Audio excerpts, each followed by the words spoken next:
Avez-vous l'impression de vous exiger d'obtenir du désir? Est-ce que vous avez l'impression que le désir devrait être naturel, que parce que vous aimez votre partenaire, il devrait arriver facilement? Si vous répondez oui à toutes ces questions, écoutez notre prochaine capsule, vous allez en apprendre davantage.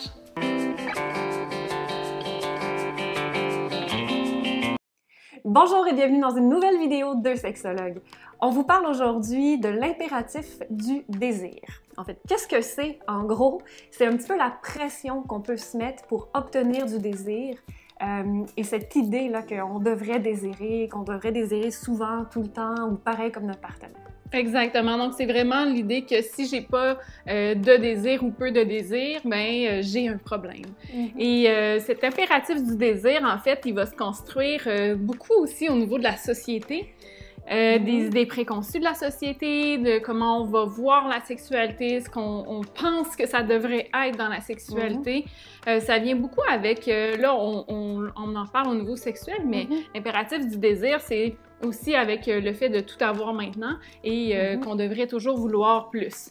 Fait que c'est un peu la même chose aussi au niveau de la sexualité. C'est comme si ça devrait toujours être à on et qu'on devrait, dans une relation qui dure, ressentir presque autant de désir qu'au début de notre relation, même s'il y a une partie de nous qui savons que ça sera pas exactement pareil. Ça change, mais qu'on devrait quand même en avoir autant. Donc, en fait, nous, ce qu'on veut apporter comme point important, c'est que au lieu de viser d'obtenir du désir et surtout de se donner de la pression autour du désir, comment désirer, il existe plein de livres là-dessus, désirer, oui, mais plutôt, on veut amener le point que qu'est-ce qui est important, c'est d'obtenir du plaisir. Donc, la sexualité, au cœur de la sexualité, on devrait trouver du plaisir et c'est quelque chose qui est plus intrinsèque aussi, de dire hey, « je veux ressentir du plaisir, j'ai envie d'avoir du plaisir, donc peut-être que je pourrais éventuellement me rapprocher de l'autre. » Ou de soi-même. Ou de soi-même, effectivement. Sauf que cette idée de plaisir vient aussi faire en sorte que je vais plus viser le plaisir avec l'autre, mais pas nécessairement le plaisir sexuel. Avoir l'envie d'être dans le plaisir avec l'autre, qu'est-ce qui m'amène, moi, à avoir du plaisir? Et ensuite, bien, pouvoir voir dans cet état de plaisir, peut-être que ça m'aidera à me rendre vers la sexualité, à avoir envie d'aller dans un plaisir sexuel, mais de viser initialement davantage les zones ou les aspects de notre relation qui apportent du plaisir. Parce qu'on sait que avoir du plaisir avec quelqu'un, ça développe souvent la complicité, ça développe l'envie de se rapprocher, ça développe le lien d'attachement. Donc là, c'est tous des éléments qui vont, en fait, après ça, être favorables quand on est dans une relation avec quelqu'un avec qui on a de l'amour ou de l'intérêt, de l'attirance. Ben, on va peut-être avoir envie d'aller vers la sexualité. Parfois oui, parfois non. Donc encore, on revient à cette notion de pression, donc de s'enlever la pression, de toujours vouloir aller vers une relation sexuelle génitale, mais plus viser les moments de plaisir à deux. Oui, exactement. Puis aussi, l'idée, dans le fond, qu'on veut apporter, c'est que parfois, ce désir-là, il n'est pas magique. Il ne va pas arriver comme ça. Il n'est pas naturel. Il n'est pas naturel après un certain temps. C'est ça aussi l'idée, c'est qu'au début d'une relation, on va avoir l'impression que c'est naturel parce qu'il y a beaucoup d'hormones d'impliquer, l'attirance, l'idée de la procréation, même à notre insu, d'une certaine façon, peuvent favoriser finalement ce dit désir. Mais avec le temps, c'est quelque chose qui change, qui évolue. Et puis, l'idée, c'est que des fois, ça ne viendra pas tout seul. Donc, ouvrons-nous peut-être un peu plus à la possibilité de ce qui pourrait se passer si je m'ouvrais à l'autre.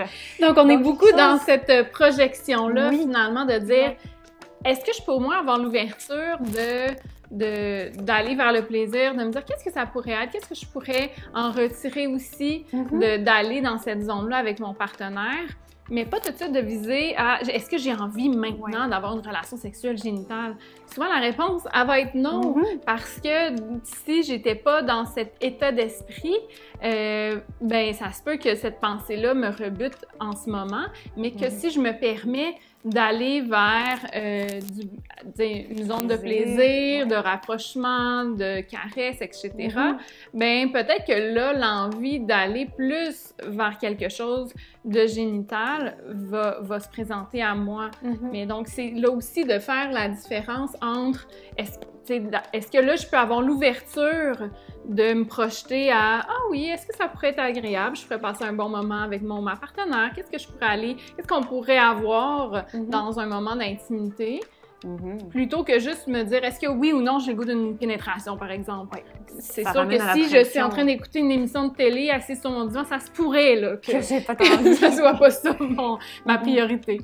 Donc, de viser plutôt l'intimité, viser le jeu et se dire aussi, il peut exister quelque chose sans que ça aille jusqu'au point que des fois on imagine être final, soit l'orgasme ou même la pénétration. Donc, de plus viser l'idée de se laisser aller dans cette intimité-là et de voir comment je me sentirai au fur et à mesure, plutôt que de se donner l'impression de le ressentir fort tout de suite. Oui, parce que des fois, c'est sûr que la personne qui va initier, généralement, c'est parce que son niveau de désir est plus élevé. Donc, si je suis la personne qui n'a pas initié puis qui n'était pas tout de suite rendue là, ça se peut que j'ai l'impression que je dois être déjà au même niveau. Donc, même l'impératif du désir, là, on vient d'en parler en disant de ne pas mettre la pression sur avoir du désir, mais ça vient aussi dans est-ce que je peux accepter que mon partenaire, ça lui prenne un certain temps avant de venir me rejoindre, puis ça se pourrait qu'on se rende même pas jusqu'à la finalité d'une relation sexuelle génitale, mais qu'on va avoir passé un bon moment ensemble. Donc, c'est aussi cette ouverture-là de part et d'autre. Donc, la personne qui a moins de désir, est-ce que je peux avoir l'ouverture de me projeter pour avoir un moment puis me laisser la possibilité de voir ce qui arrivera? Et la personne qui a plus de désir, est-ce que je peux avoir l'ouverture d'aider mon partenaire à venir me rejoindre, mais d'avoir l'ouverture que ça se peut que ça n'arrive pas à l'endroit où moi j'aurais voulu nous mener. Exactement. Donc, encore une fois, c'est une question de pression à essayer de s'enlever, puis plus de collaboration, d'intimité, de connexion, de plaisir. C'est vraiment peut-être les mots qu'on a envie que vous reteniez par cette capsule. Exact. Et en terminant, en fait, ça serait peut-être de voir une petite piste de réflexion. Qu'est-ce qui, pour vous, est des éléments qui facilitent le plaisir? Donc, dans quel état émotionnel je me trouve avec mon ou ma partenaire qui peuvent m'aider à aller vers ensuite la sexualité. Donc, c'est quoi ces zones-là de plaisir? Il y en a, par exemple, que, je sais pas, moi, faire une soirée de jeux de société, ça va être très agréable. Rire beaucoup ensemble va être un élément facilitateur, mais il y en a d'autres que ça va être d'avoir une conversation très animée sur un sujet d'intérêt commun. Puis c'est ça qui va faire en sorte que ça va déclencher l'envie après ça vers la sexualité. Donc, c'est quoi ces zones-là pour vous? Et donc, de plutôt viser ces zones-là pour ensuite peut-être mener à la sexualité plutôt que de s'imposer de partir d'un endroit qui n'est pas nécessairement dans le plaisir à tout de suite viser la sexualité. Donc, si vous avez aimé notre capsule, n'hésitez pas à faire un pouce en l'air et à vous abonner. Donc, attends un petit peu. 5, 4, 3, 2... Oh my God, ça fait presque peur!